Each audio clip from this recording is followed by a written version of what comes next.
পশ্চিমবঙ্গের নির্বাচন শেষ, ফলাফলও প্রকাশিত। কিন্তু ভোটের উত্তাপ যেন এখনও পুরোপুরি থামেনি। রাজ্যের বিভিন্ন প্রান্তে রাজনৈতিক উত্তেজনা, সংঘর্ষের অভিযোগ, ভাঙচুর, দখলদারিত্ব এবং পাল্টাপাল্টি দোষারোপে অস্থির হয়ে উঠেছে নির্বাচন পরবর্তী পরিস্থিতি। প্রশ্ন উঠছে, গণতন্ত্রের উৎসব শেষে কেন বারবার রক্তাক্ত হয়ে ওঠে বাংলার রাজনৈতিক মাটি? নির্বাচনের ফল ঘোষণার পর থেকেই পশ্চিমবঙ্গের বিভিন্ন এলাকায় উত্তেজনা ছড়িয়ে পড়েছে। রাজনৈতিক আধিপত্য বিস্তার, বিজয় মিছিলকে কেন্দ্র করে উত্তেজনা এবং বিরোধী শিবিরের অভিযোগ, সব মিলিয়ে বেশ কয়েকটি জেলায় পরিস্থিতি অস্বস্তিকর হয়ে উঠেছে। বিশেষ করে গ্রামীণ অঞ্চলে নির্বাচন পরবর্তী সহিংসতার অভিযোগ নতুন নয়। প্রতি নির্বাচনেই অভিযোগ ওঠে জয়ী দলের কর্মী সমর্থকদের একাংশ বিরোধী শিবিরের ওপর চাপ সৃষ্টি করছে। অন্যদিকে শাসক দলের পক্ষ থেকে দাবি করা হচ্ছে বিরোধীরা ইচ্ছাকৃতভাবে পরিস্থিতি উত্তপ্ত করে রাজনৈতিক ফায়দা তোলার চেষ্টা করছে। সংঘাতের ধরন।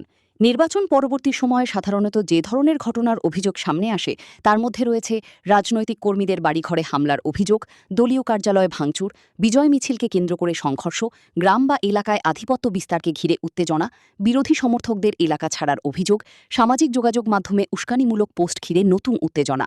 অনেক ক্ষেত্রে স্থানীয় প্রশাসন দ্রুত হস্তক্ষেপ করে পরিস্থিতি নিয়ন্ত্রণে আনলেও কিছু জায়গায় উত্তেজনা দীর্ঘস্থায়ী হওয়ার আশঙ্কা থেকেই যায়। রাজনৈতিক প্রতিক্রিয়া। শাসক দলের বক্তব্য। শাসক দলের পক্ষ থেকে দাবি করা হয়েছে নির্বাচন শান্তিপূর্ণভাবে সম্পন্ন হয়েছে এবং বিচ্ছিন্ন কিছু ঘটনা ছাড়া বড় কোনো অশান্তির খবর নেই। তাদের অভিযোগ, বিরোধীরা রাজনৈতিকভাবে কোণঠাসা হয়ে অযথা অস্থিরতা তৈরির চেষ্টা করছে। বিরোধী শিবিরের অভিযোগ।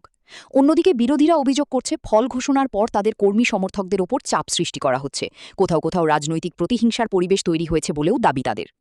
প্রশাসনের ভূমিকা। রাজ্য প্রশাসন এবং আইনশৃঙ্খলা রক্ষাকারী বাহিনী পরিস্থিতি নিয়ন্ত্রণে রাখতে অতিরিক্ত নজরদারি চালাচ্ছে। বেশ কিছু স্পর্শকাতর এলাকায় পুলিশ মোতায়েন করা হয়েছে। প্রশাসনের পক্ষ থেকে স্পষ্ট বার্তা দেওয়া হয়েছে, আইন নিজের হাতে তুলে নিলে কঠোর ব্যবস্থা নেওয়া হবে। নির্বাচন কমিশনের পর্যবেক্ষকরাও পরিস্থিতির ওপর নজর রাখছেন বলে জানা গেছে।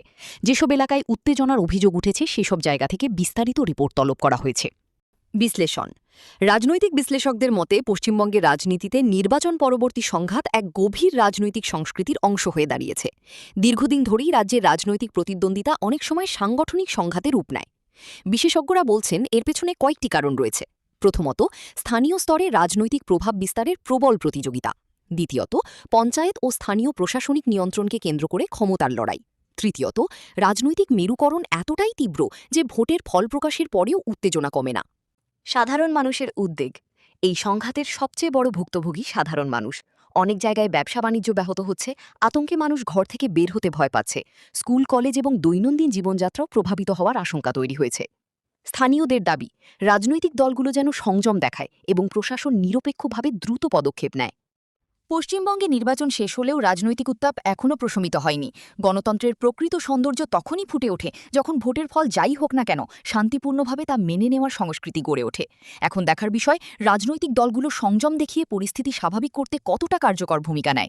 রাজনীতির লড়াই থাকতেই পারে, কিন্তু তা যেন কখনোই সাধারণ মানুষের নিরাপত্তা ও শান্তি নষ্ট না করে। এটাই এখন পশ্চিমবঙ্গবাসীর প্রত্যাশা।